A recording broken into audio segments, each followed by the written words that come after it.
Final update. My wife gave our son a different name on the birth certificate, her ex's. When I confronted her, she laughed. Yeah, he's not even yours. What are you going to do? Divorce me? This is a no-fault state.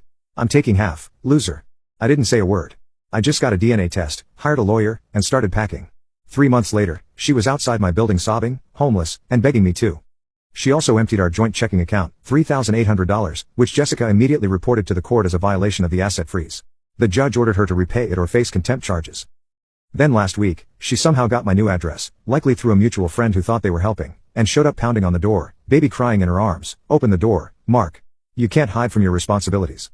We need to talk. I didn't open the door, just called building security while recording her through the peephole. Jessica filed for a protective order based on harassment, with a recording, police report from the security team, and documented pattern of escalating behavior. The judge granted a temporary order pending a full hearing.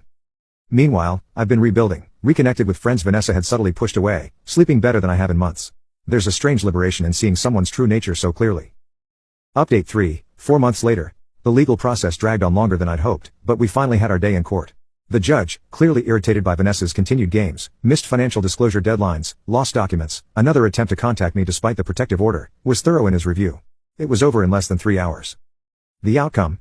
House to be sold, with 80% of proceeds to me, reflecting my larger initial contribution and documentation of premarital funds. My retirement accounts remain solely mine. All property purchased before marriage returned to original owner. Vanessa ordered to pay $8,000 of my legal fees due to her pattern of bad faith actions, about half of my total costs. I was legally established as not being the father, with no support obligations. The court ordered the birth certificate to be amended. Vanessa broke down when the judge ruled on the paternity matter. But Your Honor, he's the only father this child has. Alexander won't. The judge also recommended Vanessa pursue a paternity action against Alexander through the family court, noting that the child had a right to support from his biological father, regardless of Alexander's marital situation. Your personal arrangement with Mr. Reynolds is not the court's concern, the judge told her. The child has rights independent of your relationship status. The house sold within 3 weeks in a hot market. I kept my job, my savings, and most of my sanity.